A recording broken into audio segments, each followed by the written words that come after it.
Selamat datang di podcast Net Public, Let's Talk IT. Oke, Bang, sebelumnya pernah diundang podcast belum, Bang? Belum pernah, Bang. Jadi ini pertama kali. Pertama kali. Lebih seringnya diundang buat Pembicara di panggung-panggung atau pembicara di beberapa company. Oke, terus diundang buat jualan juga. Pasti sering dong. Ya. Dan diundang apa mengundangkan diri nih kalau jualan? Sesuai kebutuhan aja, Bang. Lebih senang lagi kalau diundang buat UAT dong berarti ya. Saya panggil Bang nggak apa-apa ya? Nggak apa-apa, Om. Jadi ini ya buat penonton Net Public, ini adalah Bang Samsul Nasution, CTO-nya PT Bagus Harapan Tritunggal. Betul. Bang lah ya? Bang aja. Bang Samsul ya? Ya. Kita jangan langsung jualan PHT dulu ya. Siap. Kita ngobrol ngalor ngidul dulu. Siap. Nanti kalau lu lihat ada kesempatan untuk jualan produk-produk lu baru lah dijualan ya. Sikat tipis-tipis saya. Pinter-pinter yang ngambil kesempatannya kalau gitu ya. Siap. Tapi sebelumnya saya mau nanya dulu Bang. Pas lagi presentasi atau lagi jualan nih, gue nggak paham nih Bang ya. Orang IT itu kan kalau kita ngobrol nih kayaknya bahasanya dewa banget, bahasa langit gitu. Itu bener nggak sih Bang? Itu cuman mitos aja Bang kalau begitu tuh? Ya, kalau menurut perspektif saya itu mitos aja tuh, Om. Jadi sebenarnya memang di IT sendiri atau di beberapa bidang itu memang punya bahasa strukturalnya masing-masing. Tapi di IT itu banyak yang common juga. Even kita sekarang ngomongin IT itu kan bahasanya IT itu kan komputerisasi gitu ya, common. Itu mitos saja. Tapi kalau misalnya ketemu sama kayak si level lah, CEO lah, jangan ngomongin CIO apa CTO ya, si level tuh ketemu sama procurement malahan gitu kan kali, mempertanggungjawabkan lu harganya bisa sampai segini gitu, mesti pakai bahasa dewa juga apa? Pakai bahasa yang dibumikan tuh. Ada juga bahasa IT yang memang sudah dibungkus jadi komersial. Contoh. Misal. Contoh kita buktikan coba. Emang pada tahu apa enggak sih? Misalkan kalau kita ngomongin platform. Platform itu kan secara harfiahnya mau di bidang apapun, di procurement atau di bidang sales atau di apa, mereka sudah tahu platform itu adalah sebuah satu sistem yang dibangun. Itu kan bahasa IT-nya platform. Ya. Tapi bahasa harfiahnya itu kan adalah sistem aplikasi yang dibuat seperti itu. Oke. Nah, itu dulu salah satu contoh bahasa IT itu yang bisa dipakai untuk common dan dipakai untuk bahasa-bahasa yang bisa diterima oleh awam. Adalah satu contoh lagi misalkan API, sering kita dengar. Iya, gue coba tes dulu ya. Lu API ngerti nggak? API? Nggak ngerti Bang, nggak ngerti. Nggak ngerti, ya. Lu gimana coba ngomongnya API, ngomong ke CEO gitu loh. API gitu misalnya. API itu kan protokol untuk komunikasi antar platform yang distandarkan. Jadi platform A, platform B mau dibentuknya pakai bahasa apapun di sisi programmingnya atau di sisi developmentnya, tapi mereka bisa saling berkomunikasi. Seperti misalkan ada marketplace punya platform, ada banking punya platform sebagai paymentnya. Nah ini kan bisa berkomunikasi secara mudah, itu ada API-nya. Nah itu biasanya common tuh. Biasanya kalau di C-level itu kita bisa ambil datanya ya. Pakai apa ambilnya? API. Nah itu udah common biasanya. Orang-orang bahkan yang bukan IT Enggak sih Bang, gue curiganya mereka cuma ngangguk-ngangguk aja. Pura-pura ngerti. Pura-pura ngerti. Daripada mereka dibilang bego gitu. Mereka iya. Lanjut. Tapi kalau menurut saya sih itu yang standar-standar seperti itu. API, platform, seperti itu. Atau bahasa-bahasa upstream, kayak gitu kan. Itu bahasa yang IT juga itu. Upstream itu kan aliran data yang ke arah keluar gitu, ke arah internet. Nah itu mereka sudah terbiasa dengan bahasa-bahasa istilah-istilah kayak gitu. Tapi yang pasti ngerti mereka pada saat lu ngasih harganya, proposalnya, budgetnya, mereka pasti tahu dong ya. Iya. Jadi angkanya angka apa gitu ya. Memang disengaja dibuat bahasa-bahasa IT itu di grouping based on kebutuhannya. Ada juga nanti kalau bahasa yang level tinggi yang mau bilang tadi itu udah di levelnya developer atau di levelnya engineer. Nah itu memang mereka pakainya bahasa-bahasa yang tidak dimengerti kalau di C-level kayak gitu. Kadang memang juga agak ada terjadi gap nih antara kalau developer ngomong sama C-level, itu harus ada middleman-nya tuh. Dan orangnya harus dari lu apa dari internal mereka nih kalau ngomong gitu? Harus orang yang bisa memahami kedua sisi. Itu bisa dari mana? Sewa Net Public aja, terjemahkan tuh ya kata-kata itu ya, kata-kata lain gua akan bumikan tuh.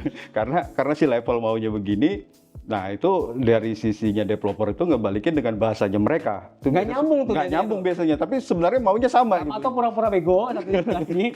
Jadi nggak nyambung. Pura-pura pinter gitu ya.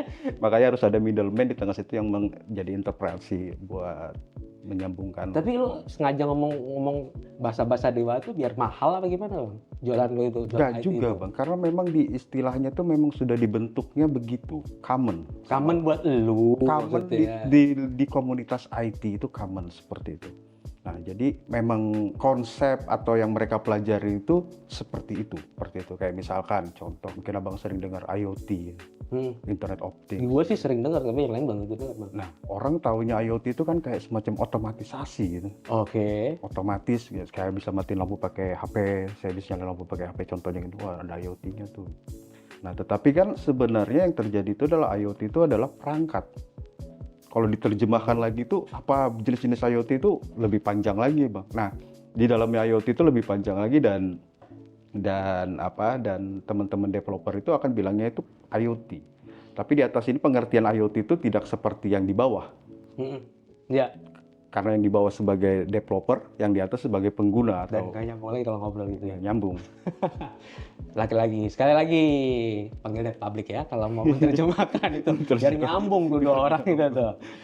Bang, sekarang kita tadi ngomong IoT sempat, IoT kan sifatnya adalah mengumpulkan data ya sebenarnya. Yep. Sorry kita jump sedikit ya. Dan sekarang kalau kita ngomongin data nih, ini lagi seru banget ngomongin data ini. Soalnya kata orang, data is king. Lagi data is the new gold. Data is the new oil. Betul. Harganya berapa sih bang sebenarnya data itu bang? Sampai dibilang begitu? Rupiah lah, jangan ngomong dolar. Nggak bisa diukur. Kalau menurut saya bang ya, ini persepsi saya. Data itu tidak bisa diukur pakai rupiah atau pakai uang. Tapi kita harus tahu dulu data itu apa. Tapi berharga nggak? Sangat. Bisa dihargain sebagai mata uang? Sangat. Dan harganya itu tidak bisa diukur langsung. Tergantung dari data itu nanti diolah apa, baru kita bisa ukur nilainya berapa. Ada banyak data, kalau abang nggak bisa buat ngolahnya, nggak bunyi datanya. Saking banyaknya data nih. Saking banyaknya data, kita ngomong tidak bisa diolah, nggak ada harganya. Nggak ada harganya. Bisa jadi sampah. Bisa jadi sampah. Tapi bisa jadi emas buat orang lain apa nggak? Bisa jadi emas buat orang lain. Oke. Jadi harfiahnya dulu yang kita harus tahu. Data itu kan adalah sekumpulan informasi. Sekumpulan informasi ini tentu setiap data itu punya metadata. Siapa yang buat, di mana dibuat, lokasinya di mana, siapa yang buat, data ini untuk apa, jenis datanya apa. Nah itulah informasi data tadi itu. Sekumpulan data tadi itu kita olah, variabel-variabelnya kita ketemukan semuanya, kita olah menjadi satu yang namanya insight. Ada yang dibilang data insight. Data insight itulah hasil dari analitik tadi itu. Nah itulah yang bisa mendatangkan menjadi satu keuntungan. Atau insight tuh biasanya keluarnya apa tuh? Insight itu banyak bang. Kalau di big data, kilas di big data, insight itu analisa, analitik. Saya punya data banyak, analitiknya mau apa, jadi saya bisa tahu identifikasi masalahnya apa. Saya punya datanya, dari data itu ketemu identifikasi masalahnya, saya collect datanya, saya proses datanya, saya tahu harus melakukan apa. Kasih contoh biar orang-orang gampang. Kita pilih aja lah benda yang kira-kira nggak masuk akal apa ya. Sepeda gitu, data sepeda gitu. Insight-nya kalau kira seperti apa tuh? Mungkin jangan sepeda kali bang. Lebih ke bisnis kali ya, lebih enaknya. Emang sepeda nggak bisa jadi bisnis bang? Bisa bang. Tapi yang paling gampang untuk mencernanya misalkan ada salah satu kopi dari US loh masalah. Sekarang nggak tahu boleh sebut merek. Kafe apa kopi? Kopi. Biji kopi apa kafe? Biji kopi plus kafe. Okay. Dia punya produk warnanya hijau. Sebutin aja nggak apa-apa. Starbucks. Starbucks itu kalau mau buka kafe nggak sembarangan bang. Dia sudah mengimplementasi data tadi itu. Dia tahu kalau dia mau buka kafe, diambil dulu sama dia datanya dari geografi. Pas nggak buka di sini. Karena dia dari geografi itu, dia bisa banyak dapat data berapa banyak orang yang tinggal di situ, siapa aja yang tinggal di situ, apa pekerjaannya. Itu dia bisa dapat. Jadi dia bisa monetize nanti customer-nya seperti apa. Lalu yang kedua adalah lalu lintasnya. Posisi dia tuh lalu lintasnya bagus nggak? Kalau kita buka di pinggir jalan besar yang susah parkir atau apa, yang nggak banyak orang lewat itu kan susah. Lalu lintasnya akan dia lihat. Nah, lalu yang ketiga adalah dia akan melihat juga ngambil data dari luar lagi untuk melihat kompetitor yang di daerah situnya. Jadi sebanyak data tadi itu dikumpulin sama dia untuk menentukan di mana posisi yang paling bagus. Starbucks sendiri melakukan data analitik itu dan dibantu oleh AI. Makanya nanti dia AI itu masih tahu di sini lo bagus buat Starbucks, di sini lo bagus buat Grab, di sini lo bagus buat Grab. Jarang kalau kita lihat Starbucks yang tutup. Jadi kalau diterjemahin gampangnya itu data dikumpulin, dianalisa, diproses, dianalisa, kemudian dari ketemu analisa insight. itu kelihatan bisa dapat cuan atau enggak, gitu. Ketemu insight-nya, lalu kita ambil decision.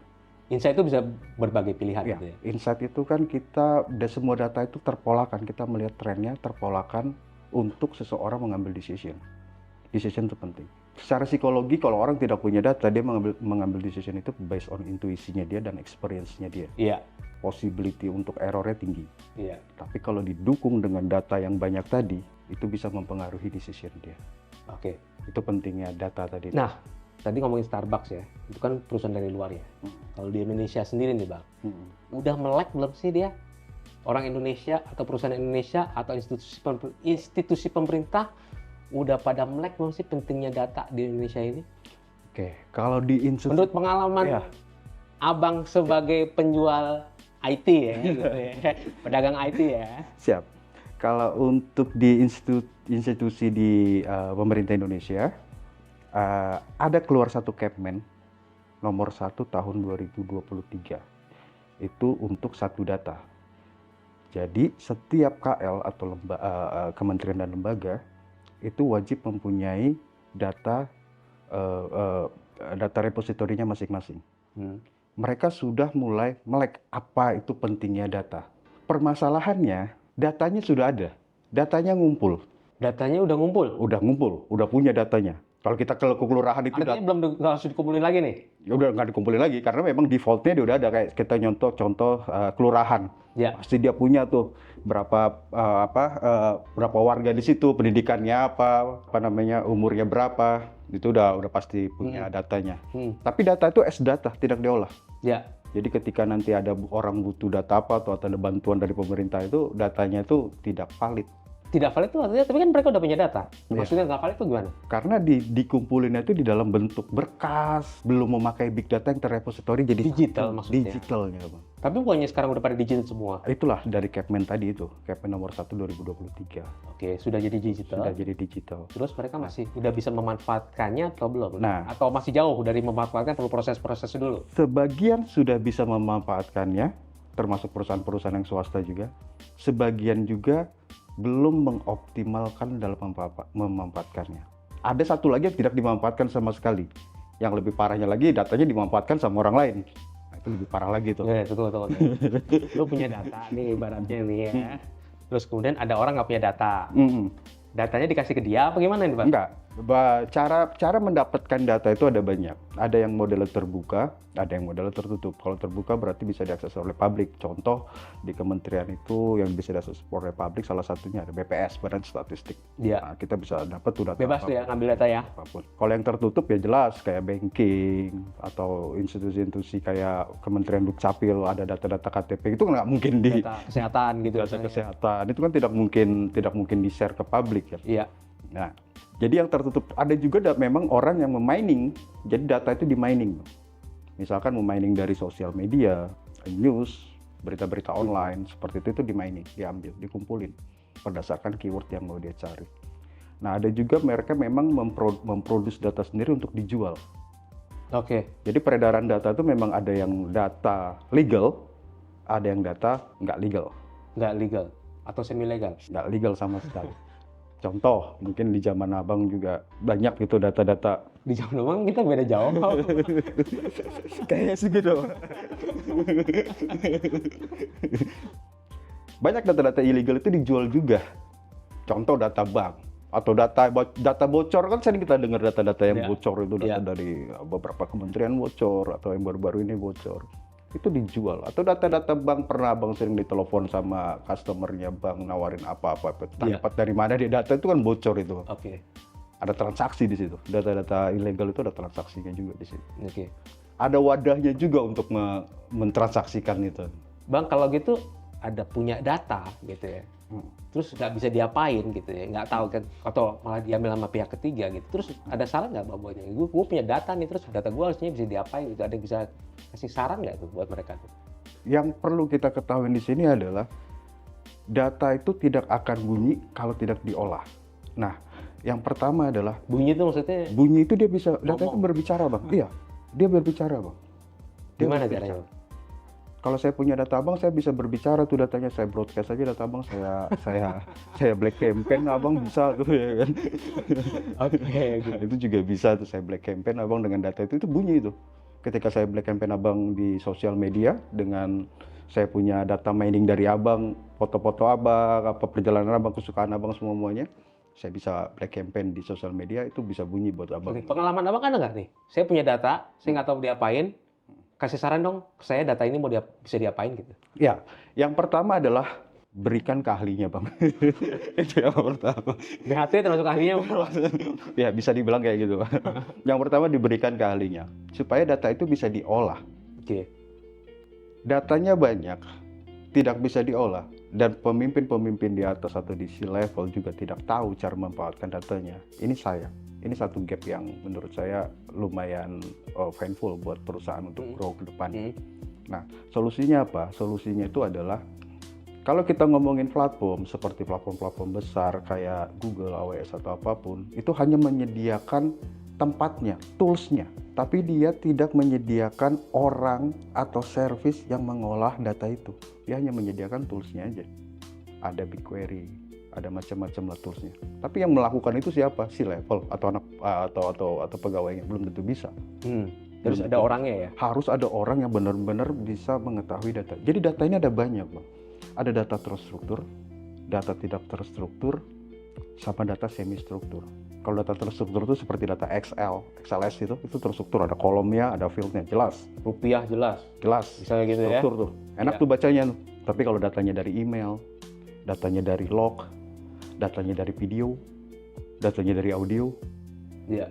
nah, itu susah tuh untuk menggabungkan yang terstruktur tadi semuanya itu jadi satu informasi yang bisa dikemas. Nah, itu perlu sesuatu orang yang bisa mengemas itu dan memerlukan juga tools yang bisa memblend tadi semua itu menjadi satu data insight tadi. Data insight itu yang kita offer untuk ke manajemen seperti ini, rekomendasinya seperti ini untuk mereka melakukan decision. Di BHT ada orangnya dong? Ada. Oke, Banyak. Selanjutnya kalau ada yang punya data tapi nggak tahu mau diapain, tinggal panggil. Bagus Harapan Tritunggal. Bang Samsul orangnya, adalah linknya di description box kalau mau menghubungi BHT. Bang, ini ada cerita ya Bang ya? Yep. Bahkan pernah viral nih Bang. Ada seorang pemilik kafe komplain ke internet, ke netizen gitu, katanya ada Rojali, Bang. Ya, Tahu Rojali nggak Bang? rombongan jarang beli. Kayak kita ini. Gitu ya. Saya Jadi datang ke kafe gitu kan, belinya cuma satu gitu, tapi yang ngumpul 6 orang gitu, 10 orang gitu ya Bang ya. Ini kalau kita bisa putar sedikit gitu ya. Rojali adalah rombongan jarang beli. Istilah ini didapat dari orang-orang yang sering datang ke kedai kopi atau ke kopi shop tapi tidak order, hanya numpang duduk dan wifi. Ada ide nggak Bang buat mereka? Ini kan sekarang gini kondisinya, beli kopinya kagak gitu, tapi mereka kan punya customer dong dari kafe itu kan. Ada ide nggak buat para pemilik kafe ini biar walaupun yang datang nggak beli kopinya, tapi dia masih dapat untung dari data pengunjungnya gitu misalnya? Rojali. Jadi Bukan rohayo ya, Rojali. ya. Sebenarnya kalau kita refer ke cerita yang pertama tadi, salah pembuat kafe sendiri. Ketika dia buat kafe tidak pakai big data. Oke, Dan ya. kan kalau dia pakai big data seperti Starbucks, dia tahu tuh monetize pasarnya seperti apa. Tapi udah kejadian nih Bang. Udah kejadian. Iya. Apa yang dirugikan? Rame Bang sebenarnya. Masalahnya bukannya nggak rame tuh ya. Rame. Ramenya dapat. Tapi yang beli kagak gitu. Ya, yang dimau dari teman-teman Rojali, saya bilangnya teman-teman, nanti saya dibully sama Rojali. Jadi teman-teman Rojali ini kan adalah tempat dan akses internet ya. Nah, akses internet ini kan open, beli satu gitu udah dapat aksesnya. Iya. Ya sebenarnya dari situ juga bisa dikunci sih, beli satu ya satu aja dan dapat akses. Tapi mereka banyak akalnya lah Bang. Tapi mereka banyak akalnya. Ya mungkin dari sisinya apa? Dari sisinya penyedia kafe ya dimanfaatkanlah Rojali ini Iya. untuk kita bisa memonetize mereka. Betul. Misal contohnya yaitu tadi salah satunya ya kita kasih aja aksesnya internetnya. It's okay, tapi di situ ada landing page, dia harus survei dulu, dia harus isikan dulu datanya dengan benar. Baru setelah dia isikan datanya dengan benar, baru kita kasih dia akses. Bisa wifi-an. Wifi-an. Tapi pun Sejam abis itu kasih suruh ngisi survei lain lagi, dapat wifi lagi. seperti itu, Bang. Itu salah satu bisa, itu nanti akan berguna buat kafe itu sendiri. Bergunanya gimana caranya, Bang? Bergunanya adalah ya dia bisa tahu kan di survei itu dia kasih testimoni. Seberapa bagus kafe itu, seberapa bagus minumannya. Paling enggak ya kita memfasilitasi mereka, tapi kita harus mendapat sesuatu, bukan memfasilitasi ya. Kita harus mendapatkan sesuatu benefit lah. Caranya dengan survei tadi. Tetap dikasih aksesnya, tapi kita kasih tuh form survei itu, aksesnya kita bikin ke dalam emailnya dia. Jadi tidak bisa sembarangan isi survei. Oke. Jadi aksesnya itu harus akses ke emailnya dulu untuk melihat password username. Oke. Itu salah satunya. Itu lumayan bagus nanti buat dia. Jadi dia bisa tahu. Terus selanjutnya datanya itu buat apa, Bang? Buat si kafe-kafe? Oh banyak. Pertama adalah selama ini kan kafe itu kalau dia mau menganalisa data itu hanya dilihat berapa penjualannya satu hari, apa yang laku, tapi tidak pernah melihat behaviornya dalam jangka panjang. Oke. Siapa aja yang beli, produk apa yang laku, umur berapa yang beli, ini orang datang sekali atau udah berkali-kali. Itu kan dia bisa melihat tren data itu menjadi data insight tadi. Seberapa banyak tadi Rojali yang datang dari hasil survei itu. Nah itu bisa kelihatan. Dari situ kan dia bisa ambil decision nanti. Ini mau ngapain? Ini mau diapain? Atau saya mau ngeluarin produk apa nextnya? Atau misalnya dia bisa undang iklan gitu ya, buat ngiklan di tempat kafenya dia karena dia punya pola pengunjung sedemikian rupa gitu. Ya. Karena dia punya datanya gitu ya. Itu data insight tadi. Tapi itu yang dia butuhkan nanti pada akhirnya. Tidak hanya dengan penjualan dia hari ini berapa banyak. Jadi nggak sekedar jual kafe aja Nggak memang sejual sekarang ya kafe, kafe iya. ini ya. Ini nih pokoknya. Jadi ini yang diperluin sama kafe-kafe di Indonesia terutama. Bagi yang mereka komplain banyak Rojalinya. Jadi nggak cuman kafe aja yang dijual, nggak cuman kopi aja yang dijual, nggak cuman makanan aja yang dijual. Tapi ini legal ya, Bang ya? Legal ya? Boleh ya? Boleh dong. Boleh dilakukan, mengambil survei, mengambil pola customer-nya, Iya. sehingga dari situ mereka bisa cuanin lagi. Ke depannya. Iya. Atau mungkin nanti antar kafe bisa bertukaran data tuh. Oh bisa begitu juga? Bisa juga. Tadi API tadi itu kan. Api. Tadi. Ini loh data Rojali tempatku, mana data Rojali tempatmu gitu. Oke, kalau ini tadi kafe ya, Bang ya? Ya.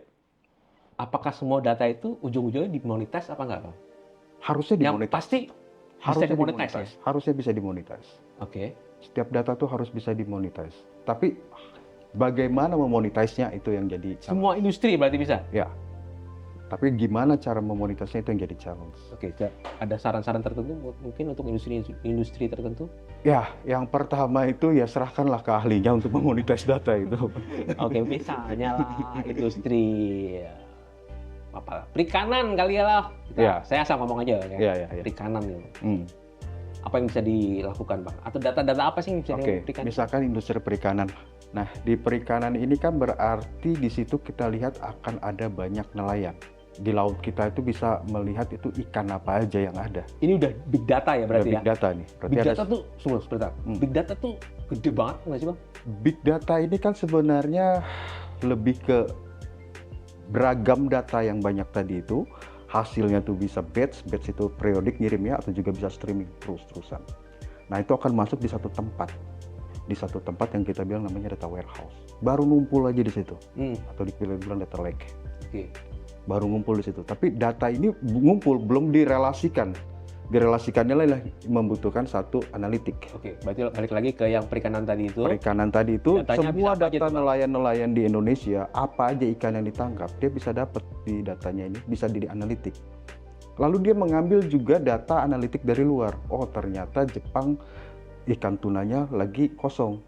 Dia minta import, kita bisa kasih import ke sana dengan harga yang lumayan mahal. Oke, Kayak gitu. harga bersaing lah. Harga bersaing. Jadi kita bisa tahu mana nih negara-negara yang membutuhkan import ikan. Dan ketahuan juga kita lagi punya stok gitu misalnya. Ketahuan stok kita dan di mana daerah yang paling banyak menghasilkan ikan itu. Nah, mereka bisa jual itu kemana? Itu informasi yang sangat berharga dari data insight tadi. Jadi nggak tebak-tebakan jualnya. Oke. Kalau kita ngomongin tadi kayak Bang ya, perikanan Indonesia kan besar ya Bang ya. Katanya juga negara kepulauan kan, dan lautannya luas. Ngumpulinnya gimana Bang caranya? Ngumpulinnya gimana? Oh iya. Jadi di setiap kementerian itu mereka punya yang namanya enumerator. Enumerator itu artinya mereka akan mencatat semua transaksi mereka. Seperti kapal berlayar. Kapal itu berlayar cari ikan itu bisa 2 bulan, 3 bulan. Lalu mereka datang di pelabuhan itu, mereka harus deklarasi. Deklarasi saya dapat ikan itu segini, dapat ikan ini segini, dapat ikan ini segini. Harus itu? Harus. Sudah ada peraturannya? Oh, udah ada peraturannya. Emang udah ada sistemnya juga dibuat sama mereka. Dan itu ada 500 lebih pelabuhan di Indonesia. Oke. Artinya 500 lebih pelabuhan berarti nelayannya itu kalau based on data yang saya lihat itu ada sekitar 1.700.000 nelayan. Seluruh Indonesia? Seluruh Indonesia. Berarti mereka harus memasukkan data. Tentu ada satu tempat yang bisa menampung itu semua. Si data itu? Si big data tadi itu. Itu akan masuk semua ke sana. Ditampung semua di sana. Dari nelayan A, B, C, dari Sabang sampai Merauke itu. Semua provinsi itu pasti punya pantai, punya pelabuhan, punya nelayan juga. Nah, dimasukkan ke dalam situ. Nah, itu kalau datanya dimasukkan sama nelayan dalam situ, kita nggak bisa olah menjadi apa tuh datanya. Oke, iya. Cuma jadi data doang. Cuma jadi data penampungan aja, doang. Sampah aja. Hanya dijual ke orang lain aja ya Pak? Nah, orang lain yang ngambil itu berbahaya tuh.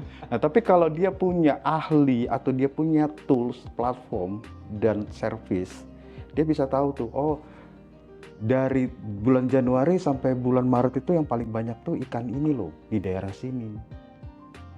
Produksi kita tuh segini loh ikannya. Yang dijual, kita bisa jual ini nih, kita kelebihan untuk dikonsumsi di negeri, kita bisa ekspor. Jadi kita bisa tahu tuh tuna itu atau ikan itu mana yang paling banyak penghasilan daerahnya, kita bisa tahu. Itulah tadi data insight tadi setelah diolah. Ya. Nah, dari situ kita juga harus cari lagi data itu. Jadi kalau kita ngomongin perikanan tadi itu tidak cuma di internalnya aja, tapi data eksternal juga kita harus punya. Misalkan data perikanan di Singapura seperti apa, data perikanan di Malaysia seperti apa, data perikanan di Jepang seperti apa. Oh, ternyata mereka nggak punya tuna, demand tunanya gede. Kita punya tuna nih banyak nih, penghasilan sekian. Masuk dong ya. Cuan. Cuan lagi ujung-ujungnya. Monetize ujung-ujungnya. Monetize. Kemudian itu kan segitu banyaknya data, itu perlu divalidasi dulu atau? Ya, jelas. Prosesnya gimana? Proses dari data itu, dari data warehouse atau data lake tadi itu, pertama data itu harus kita lakukan identifikasi. Apa yang ditanya? Ikan lo dari mana ya gitu apa gimana? Bukan. Identifikasi itu, ini benar nggak datanya A atau dari B, validasi data. Jangan dia salah masukin data, itu harus divalidasi. Nah itu juga kan, karena iya. yang masukin orang gitu misalnya kan, jangan salah data. Jangan salah data. Kalau salah di ujungnya, di ujungnya lagi itu pasti salah, Bang. Oke. Pasti salah. Itu validasi dulu. Cara-cara validasi ada macam-macam? Oh, ada banyak. Ada banyak cara macamnya, ada banyak juga toolsnya. BHT punya kok tools itu. Nah, tools untuk melakukan validasi tadi itu. Setelah divalidasi, baru dilakukan analitik. Oke. Analitik tadi itu ada banyak. Ada analitik deskriptif, ada analitik prediktif, kayak gitu. Nah, ada banyak beberapa bentuk analitik, seperti apa nanti yang dibutuhkannya. Kalau deskriptif berarti ada berapa banyak ikan saat itu, dibikin analisanya, dibikin grafiknya, oh ikan tongkol sekian, ikan tuna sekian saat itu. Itu sekedar nyemplungin data aja, blok, kita sebenarnya analitiknya keluar, apa harus dibikin? Oh, ada processing lagi dalam situ, Bang. Ada data processing lagi di dalam situ. Perlu orang lagi? Perlu orang, slicing kita bilangnya itu. Data itu harus di slicing, cleansing dulu, udah jadi baru korelasinya banyak, dia harus mengkorelasi. Data itu kan berkorelasi, banyak berkorelasi juga. Nah, itu harus dilihat. Nah, nanti baru kita bisa melihat analitiknya seperti apa. Nah, data analitik deskriptif itu berarti dari saat itu, dan prediksi. Kalau prediksi, oh berarti kelihatan nih behaviornya ikan tuna itu paling banyak di bulan Februari, sampai di bulan September di daerah perairan Sulawesi, misalkan seperti itu. Berarti kita bisa tahu tuh behaviornya nanti. Jadi kalau kita mau ekspor lagi kelebihan ikan itu kita bisa tahu tuh kapan ya. Itu kan hasil prediksinya. Deskriptif masuk ke prediksi. Nah, digabung juga sama data-data dari luar negeri tadi. Di luar negeri tadi tuh banyak yang cari ikan apa sih yang pengen diimpor. Nah, itu kita bisa ekspor, kita bisa penuhin tuh. Kita cari korelasinya. Oke. Ya itu tadi menjadi satu data insight yang nanti bisa dilakukan oleh si kementerian atau siapapun untuk melakukan decision tadi itu. Ya. Kapan harus ekspor, kapan harus konsumsi dalam negeri, Kapan harus tahan gitu ya? kapan harus tahan. Karena ada kebutuhan di dalam negeri gitu misalnya. Misalkan ekspor, wah ini kalau lagi ekspor sekarang Jepang misalkan lagi banyak nih yang ekspor ke sana, tunanya lagi tinggi, ya ngapain kita ekspor? Iya. Tapi kalau lagi nggak ada gitu, kita punya, ini waktunya nih. Jadi kita tahu tuh harga-harganya, harga-harga dunia juga seperti itu. Bang, ini kan BHT orangnya punya, ahlinya punya, toolsnya punya, artinya secara solusi lengkap nih BHT ini. Ya, kalau kita ngomongin solusi big data itu ada dua solusi, ada yang modelnya horizontal, ada yang modelnya juga vertikal. Kalau horizontal ini kan big data yang sudah dibuild, dipakai untuk umum. Misal seperti kayak Google, AWS, Alibaba itu juga menyediakan toolsnya big data. Tapi dia untuk umum, siapapun bisa pakai. Ada juga yang modelnya Nah, bedanya BHT dengan Google dan... Ya, kalau di kita lebih suka vertikal. Karena apa? Karena banyak perusahaan di Indonesia atau di kementerian di Indonesia itu lebih suka vertikal. Kita bisa fleksibel untuk customize. Jadi kita tidak hanya menyediakan platformnya aja, tapi kita juga menyediakan servisnya, orangnya. Untuk mengolah data ini ada beberapa orang yang diperlukan, seperti data analis, data engineer, sama data scientist. Nah, ini masih jarang di Indonesia nih, Bang. Di dunia pun masih jarang. Ini potensi juga tuh buat teman-teman nanti yang mau berkarir, itu bagus tuh masuk di Apa aja Bang? data scientist? engineer, data analis, data scientist. BHT punya semua? Punya. Google nggak punya? Oh punya Bang, tapi kan dia tidak bisa customize. Artinya kalau misalkan abang punya perusahaan, saya punya data nih kayak gini, kirim dong orang Google 5 biji untuk olah data saya. Nggak gitu kan? Bisa? Nggak bisa. BHT bisa? BHT bisa. Oke. Jadi lebih milih BHT aja lah ya daripada Google ya. Kecuali nanti Google yang datang duduk di depan sini. Balik lagi Bang. Nyambungnya gimana Bang? Big data sama AI lagi tren banget nih sekarang. Iya. Jadi tren AI ini banyak orang melihat cuma di ujungnya. Ujung tuh di mana? Ujung itu di AI-nya, di ChatGPT-nya gitu kan. ChatGPT lah contohnya. Tapi proses di belakangnya itu mereka tidak pernah belum mengetahui atau kurang Ya mengetahui. kan kalau pemakai kan taunya cuma depannya doang aja. Yes, tapi kalau kita bicaranya B2B itu harus end to end. Oke. Nggak bisa kita tawarkan, saya punya AI, saya tawarkan ke company, apa yang mau di AI di situ. Artinya AI harus punya data. AI harus punya data. Kalau AI nggak ada data, Ya, bukan AI. not 100% AI. Bisa aja AI, tapi not 100% AI. Jadi kalau hierarkinya itu seperti ini sebenarnya. Om. Pertama adalah kita punya data dulu, big datanya dulu. Lalu dari data-data itu Kalau dari belakang IoT-nya dulu berarti big data. Ya, sumber data itu ada banyak, dari IoT, dari sosial media, Survei, dari aplikasi, dari survei, macam-macam sumber data itu masuk dulu semuanya ke big data. Dari big data nanti dilihat, diolah, di-cleansing untuk menentukan relasinya dari banyak data tadi itu, lalu dilakukan analitik. Analitik udah lebih sempit lagi. Dilakukan analitik, lalu dilakukan machine learning. Data ini diajarin, mesin ini diajarin. Data kayak gini nanti bisa untuk ini ya, data kayak gini nanti bisa untuk ini ya. Nah, lalu AI ini nanti adalah yang membuat algoritma untuk melihat data itu bisa jadi apa dan memberikan insight kepada human untuk melakukan decision lagi. Jadi AI itu langsung melakukan, oh kamu punya data seperti ini A, B, C, D. Kalau ambil decision A, pro-nya ini, cons-nya ini. Decision B, pro-nya ini, cons-nya ini. Nah itu karena algoritma untuk membuat decision tadi itu sudah ada di machine learning tadi. Tapi machine learning ini juga nggak akan bunyi kalau nggak punya banyak data. Dan kalau nggak ada data scientist, data engineer, sama data analis itu nggak ada juga ya? Nggak ada juga itu apa yang mau dibikin di learning ya, algoritmanya. Oke. Artinya itu. Jadi AI itu tools kalau menurut saya. Dia tools untuk membantu seseorang melakukan decision. Toolsnya itu apa? Toolsnya dia melakukan ya personal assistant kayak Copilot. Dia melakukan Copilot Microsoft maksudnya? Ya itu AI. Itu AI. Copilot Microsoft itu AI. Itu salah satu contohnya AI. Oke. Bang, sebelum kita tutup ya Bang ya. Ada satu pertanyaan lagi. Siap. Mumpung ngomong masih tentang AI. Ini banyak Bang orang-orang yang bilang AI nanti aja lah gitu ya. Atau anti AI malah sama sekali. Gue nggak mau pakai AI karena orang lebih bagus gitu. Menurut Abang gimana? AI emang harus ditakuti atau ada pendapat yang lain Bang? Sulit ini pertanyaan. Serius banget Bang mikirinnya. Itu sulit pertanyaannya. Kayak mikirin negara aja. Kalau